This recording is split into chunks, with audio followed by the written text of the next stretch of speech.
त्यांना तुम्ही डावललं कारण त्यांना 70% धनगर समाज ऐकायला आलेला होता. बाबा पडळकर साहेब काय दिशा देणार आहे समाजासाठी? तुम्ही समाजासाठी काम करताय, एका साईडला म्हणताय की मी समाजासाठी काम करतोय.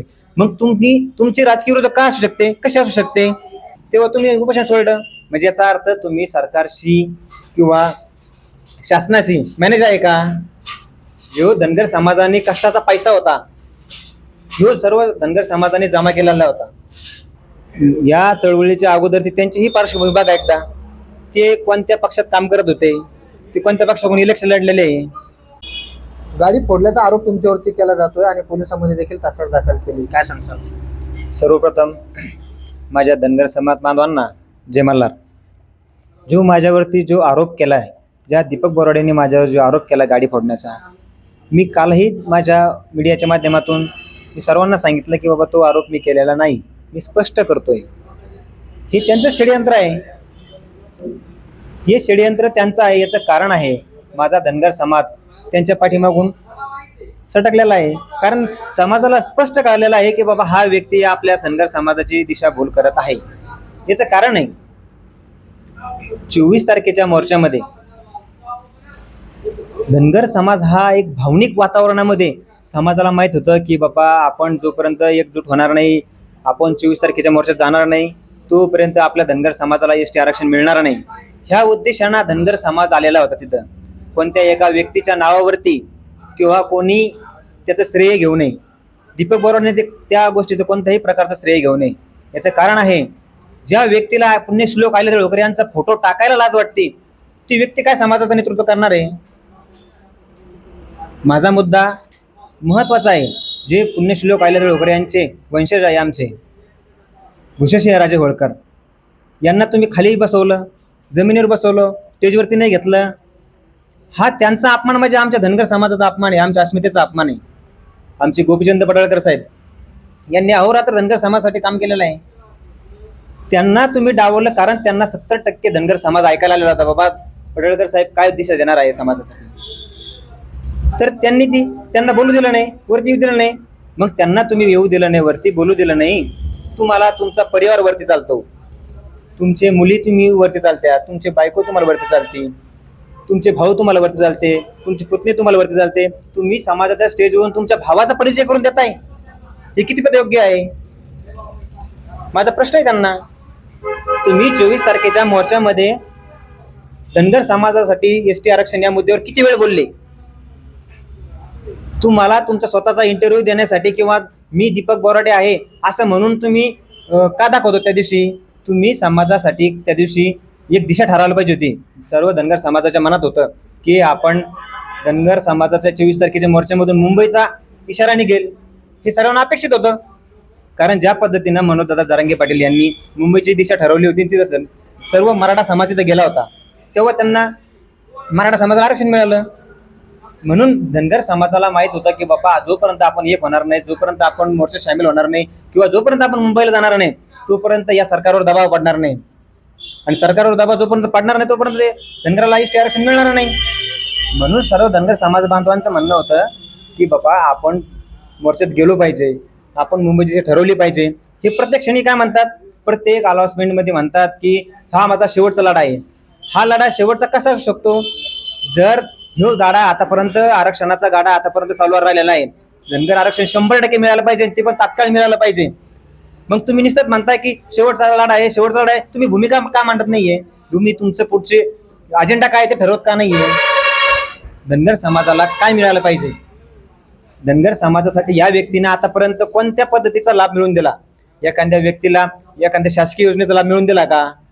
ज्या जालन्यामध्ये धनगर समाजाचं अस्मितेचं मराठवाड्यातलं सर्वात मोठं पुण्यश्लोक अहिल्यादेवी होळकर यांचं स्मारक आहे, त्या स्मारकाच्या ठिकाणी तुम्ही उपोषणाला बसले होते. त्या स्मारकाचं अहिल्यादेवी होळकरांचं नाव तुम्ही किती वेळेस घेतलं? त्या उपोषणाच्या ठिकाणी घेतलंय का? तुमच्या फक्त डोक्यात एकच आहे की माझी स्वतःची मार्केटिंग, माझे फोटो.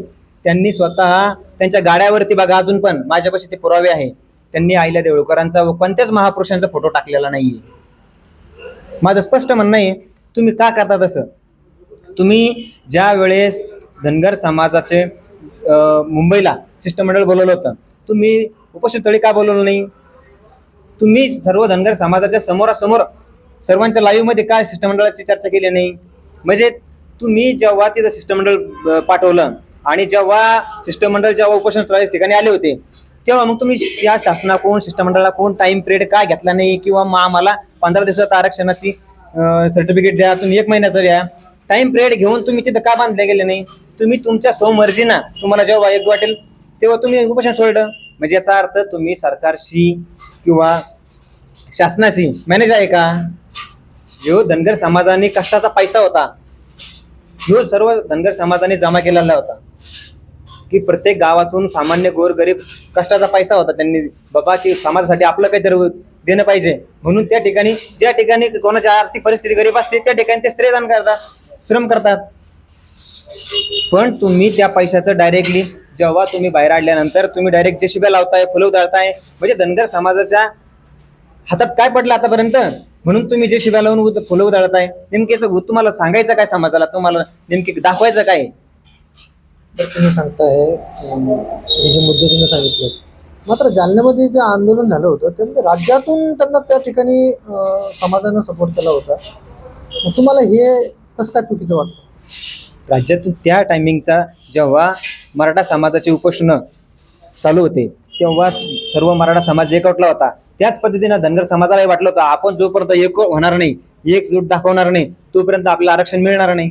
म्हणून ह्या भावनेतून समाज म्हणून लोक आले होते किंवा एका व्यक्तीच्या नावावर आले नव्हते. आणि आजही माझं त्यांना आव्हान आहे, तुम्ही स्पेशल तुमच्या दीपक बोराडे नावावरती मी स्वतः एखादा उपोषण किंवा एखाद्या ठिकाणी नाही सभा करतोय, तुमच्या ठिकाणी धनगर समाज जमा करून दाखवा स्वतःच्या नावावरती, समाजाच्या नावावरती नाही. मी तुम्हाला स्पष्ट करतोय की तुम्ही स्वतःच्या नावावरती तुम्ही समाज जमा करून दाखवा. कारण त्यांना कळलेलं आहे आता की समाज पूर्ण माझ्यापासून दूर दूर गेलेला आहे. समाजालाही कळलेलं आहे की हा व्यक्ती आपली सरळ सरळ फसवणूक करत आहे. बरं, त्यांची जी गाडी फोडतोड झालेली आहे त्याच्यावरती पोलिसात देखील तक्रार आहे. मात्र राजकीय वरद हस्त तुमच्या पाठीमागे असल्याचं देखील त्यांनी सांगितलं. यावर तुमचं काय म्हणणं? मी भारतीय जनता पार्टीचा कार्यकर्ता आहे हे तितकंच खरं आहे, परंतु त्या अगोदर मी धनगर समाजाचा एक भूमिपुत्र आहे. मला पक्ष नंतर आहे, माझ्यासाठी पक्ष हा महत्वाचाच नाहीये. मी समाजासाठी काम करतो, मी समाजातला चळवळीतला कार्यकर्ता आहे, मी समाजाचा सेवक आहे आणि मला समाजासाठी अत्यंत ज्वलंत प्रेम आहे. समाजासाठी मी अहोरात्र काम करायला तयार आहे आणि समाज जर म्हणला का तिथं चुकीचं असेल तर मी मारायलाही तयार आहे. मी समाजासाठी काहीही करायला तयार आहे. आणि राहिला विषय राजकीयाचा, ते डायरेक्ट म्हणतायत की आदरणीय रावसाहेब पाटील दानवे हे माझे राजकीय विरोधक आहे. त्यांनी कालच्या बातमीमध्ये सांगितलं की मीडियाच्या माध्यमातून की रावसाहेब पाटील दानवे हे माझे राजकीय विरोधक आहे. मग तुम्ही समाजाची दिशा ठरवताय, तुम्ही समाजासाठी काम करताय, एका साईडला म्हणताय की मी समाजासाठी काम करतोय. मग तुम्ही तुमचे राजकीय विरोधक का असू शकते, कसे असू शकते? म्हणजे तुम्ही समाजाच्या माध्यमातून राजकारण करताय का? माझा प्रश्न आहे त्यांना की बाबा तुम्ही समाजाच्या आड राहून राजकारणाची तुमची काही दिशा आहे का पुढची? तुम्ही सध्या कोणत्या पक्षाशी आणि कोणत्या नेत्याच्या संपर्कात आहे? माझं त्यांना आव्हान आहे की त्यांचाही सीडीआर निघला पाहिजे. त्यांनी ज्या पद्धतीने माझा सीडीआर काढला ना, की त्या पद्धतीने त्यांचाही सीडीआर निघला पाहिजे की सध्या ते कोणत्या पक्षाशी कोणत्या नेत्याशी संपर्कात आहे हेही कळू दे ना समाजाला.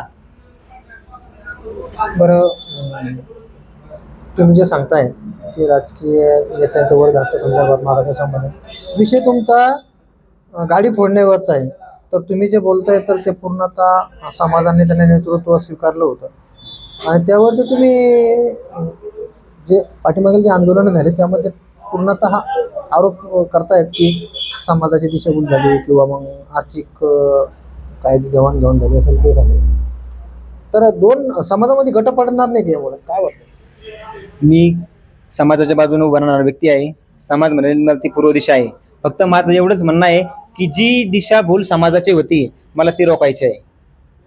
माझं स्पष्ट मत आहे की समाजाच्या भल्यासाठी किंवा समाज म्हणेन त्या पूर्व दिशेत मी राहणारा व्यक्ती आहे. मी काही एखादा मोठा पॉप्युलर किंवा एखादा व्यक्ती नाहीये. मी सर्वसामान्य घटकातला धनगराचा पोरगा आहे. मी सामान्य धनगर आहे. मी स्पष्ट सांगतो तुम्हाला, मी कोणता एखाद्या राजकीय एखाद्या आमदार खासदाराचं लेकरू नाही. मी सामान्य धनगर समाजाचा मी पुत्र आहे. बरं, तुम्ही जे तुमच्यावर जे आरोप होत आहेत तर हे आरोप तुम्ही साफ फेटाळताय असं तुमचं म्हणणं आहे? तर पोलिसांनी तुमच्या या आरोपासंदर्भात तक्रार दाखल झाल्यावरती पोलिसांनी तुम्हाला काय सांगितलं, काय तो पोलीस प्रशासन माझ्या सध्या चौकशी करताय. त्यांनी माझ्यावरती गुन्हा नोंद केलेला आहे. मी तिथं पोलीस प्रशासनामध्ये जाऊन आलेलो आहे. त्यांनी माझे जबाब घेतले, ते माझ्या सध्या चौकशी करत आहे. काय सांगाल समाजाला आता सध्या हे जे चाललंय वातावरण याबद्दल तुमचं समाजाला काय सांगाल तुम्ही? त्यांनी ज्या पद्धतीने माझ्यावरती राजकीय आरोप करता येते, या चळवळीच्या अगोदर त्यांची ही पार्श्वभूमी बघा एकदा. ते कोणत्या पक्षात काम करत होते, ते कोणत्या पक्षाकडून इलेक्शन लढलेले आहे, ह्याही गोष्टी तुम्ही थोडा अभ्यास करायला पाहिजे. ते सध्या कोणत्या पक्षाच्या संपर्कात आहे, ते कोणत्या नेत्याच्या संपर्कात आहे माझं. आणि दुसरा विषय, त्यांची पाठीमागची जर पार्श्वभूमी बघितली, ते एक वाळी माफी आहे, त्यांच्या हॉटेल आहे. हेही तुम्ही बघा. माझ्या सर्व धनगर समाज बांधवांना विनंती आहे की त्यांची या अगोदरची पार्श्वभूमी तुम्ही अत्यंत चौकशीपूर्वक बघा. जर माझं जर खोटं असेल तर तुम्ही स्पष्ट शहानिशा करा. त्या ठिकाणी जा, बघा त्यांच्या हॉटेल आहे की नाही, या अगोदर ते वाळू माफी होते की नव्हते, या सगळ्या गोष्टी तुम्ही चौकशी करा. बरं ठीक आहे. शेवटचा प्रश्न असा असेल, तुमच्यावर जो आरोप झालेला आहे त्या आरोपावर तुमचं परत आता काय म्हणणं आहे? माझं त्या आरोपावर स्पष्ट म्हणणं आहे की मी ती गाडी फोडलेली नाहीये. ही त्यांचं षडयंत्र आहे. त्यांना फक्त सध्या सोशल मीडियाच्या माध्यमातून त्यांना फक्त जनतेसमोर दिसायचं आहे. याच्या पलीकडे त्यांचा दुसरा कोणता हेतू नाहीये. त्यांना समाजाची दिशाही कळत नाही, त्यांचा अजेंडा काय हे सुद्धा कळत नाहीये. धनगर समाजाला फक्त माझं एकच म्हणणं आहे की धनगर समाजाच्या पदरात एसटी आरक्षण प्रमाणपत्र पडलं पाहिजे. मी यासाठी अहोरात्र काम करायला तयार आहे.